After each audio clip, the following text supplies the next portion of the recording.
Hi everyone and welcome back to my channel. Thank you so much for watching. I'm Michelle. If you are new here, welcome. As you can see, I am barefaced today. I do have my eyes and brows done because we are going to be trying out the brand new foundation from Charlotte Tilbury, the Beautiful Skin Foundation. I have it right here. I'm going to be applying it to half of my face with a brush and half of my face with a sponge. I'm going to do a later day check-in so we can see how it wore. Now I do want to let you know that I am a combination skin. I am generally oily through the T-zone. I have some dry patches around my nose, my mouth, and my temples, and the rest is pretty normal. Now let's get into some of the claims with this foundation. There are some big claims. They are all over the box. They're all over her website. This says that it looks more radiant up to 285%. It boosts hydration by 166%. Your skin looks plumper and smoother by 181%. And your skin tone looks more even up to 210%. It says it hydrates with the hyaluronic acid. It smooths with Bix Active. It's supposed to help decrease the appearance of oiliness and visibly reduce the look of shine and pores. It has rose complex, which is supposed to be brightening. It has something called Avens. It's Hyalural Smooth. It targets uneven texture, dryness, and dullness. It has coconut extract to help plump the skin and hold in water. So if all of these claims are right, this should be a pretty amazing foundation. So this has a 16-hour wear. It's a natural glow foundation with buildable medium coverage. It is for dry, combo, and normal skin. Let's get into the packaging. It comes in just a plastic squeezy tube, which is fine by me. It's travel friendly. It doesn't take up much space. This is 1 fluid ounce. It retails for $44. It does come in 30 shades from neutral to warm to cool. I have the 6 neutral. It has a plastic top. It has just a little pump. It does have really pretty packaging. So let's go ahead and try this on. I already have on my skincare, my sunscreen, and I do have a mattifying primer on. Everything that I have on, including my eyes right now, will be listed down below in the description box. As you can see, I do have some red spots on both sides of my face, so we can get a pretty good indication of the coverage. I'm not going to use any concealer at all. I'm only going to use the foundation. So let's start off with a pump. Now that is 1 full pump. Now this looks not too thick, not too runny. And I'm going to apply this with my BK Beauty 101 brush. I'm going to use the brush on my right side where I have my larger red marks on my face. So let's see here.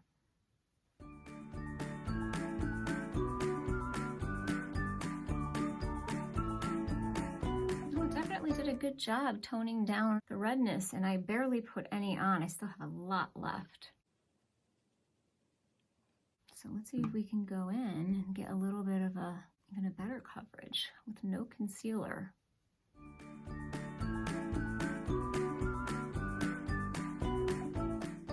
And because I'm not using a concealer, I'm just going right up under my eyes. It's supposed to be hydrating, so we will see. I will bring it down my neck. Okay, I can definitely see a difference. This definitely toned down a lot of the redness that I have. It didn't completely cover it, but I think it did a pretty good job. You can see there's a radiance on this side of my face versus this side. It's not too radiant looking. Let's go ahead and use the sponge on this side and see what this will look like. And we'll check out those red spots that I have and see how they cover. And that was just 1 pump that I used. So you don't get a whole lot in that pump. I think if you wanted to build this up, you would need more than 1 pump. This did a really good job with the sponge as well.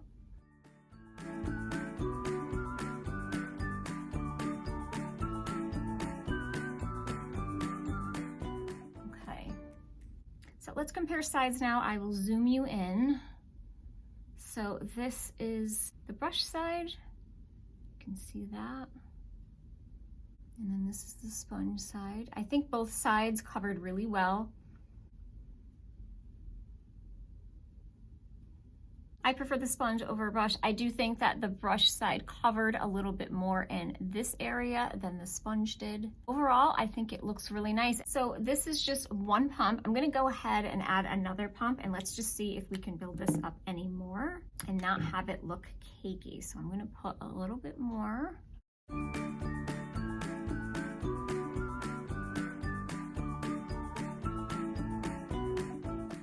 Let's see how that looks. I'm gonna go ahead and take my 10X mirror and just get a closer look. I don't like the look of the second pump. It looks a little too heavy in this area. I think it's settling into some of my wrinkles. It's also settling into some wrinkles here in my forehead. I don't think it looks horrible, but it just looks a little more makeup-y than I prefer it to look. Let's go ahead and do the other side with the sponge and see if that makes a difference. And I would definitely expect it to look thicker with the brush, which is why I prefer the sponge. I like a little bit of a lighter foundation look, more skin-like. It does still have a nice radiance though on the brush side. Okay, well, let's compare here. Let me grab my 10X mirror. Now I do see a difference between the brush side and the sponge side with the second pump. This one definitely looks a little more makeup-y to me. This one still looks natural. It still has great coverage. There is still a radiance on both sides, but just this area on my face where I have some enlarged pores and most of my wrinkles, I feel like they're accentuated on this side, but not on this side. Well, I'm gonna go ahead and do the rest of my makeup and I will be right back. So I'm back with the rest of my makeup on. I put a little bit of a powder, bronzer, blush, and a tiny bit of a setting powder in my T-zone and went ahead and did my lips. Right now, I think it's looking good. Like I said, I definitely think it's a little heavier in this area on this side. It covered my imperfections pretty well considering I didn't use any concealer. So we're gonna check in a little bit later and see how this is wearing on the brush side versus the sponge side, and I will see you a little bit later. Okay, so I'm back at a 4.5-hour check-in. I really haven't even looked at this. I haven't touched my face or touched up, so we're gonna take a look together. I'm definitely a little more radiant in my T-zone. My oils are coming through. That's not a surprise. I don't feel like I need to blot or touch up at all. I don't think my pores look any bigger than they did. It did wear off a little bit on the side of my nose, but I have horrible allergies and I've been blowing my nose. I think it's looking really good. And take a look at my forehead. I don't think it's settling into any of my wrinkles. We'll check around my mouth.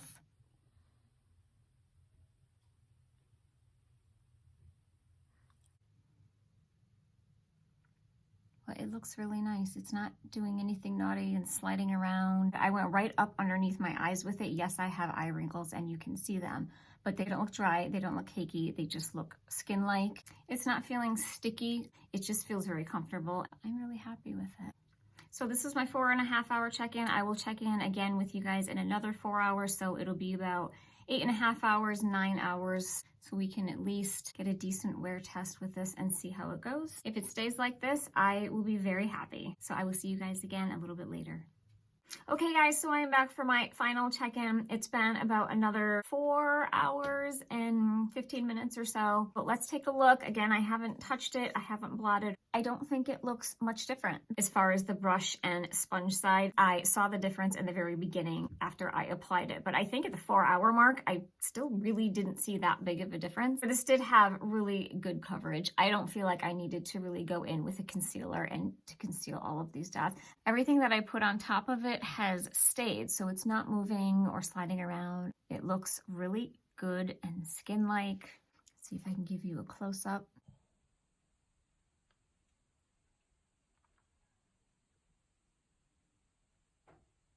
I don't feel like my skin has dried out at all, and I don't feel like it's pumped it with so much hydration that it's greasy. It just looks really nice and natural.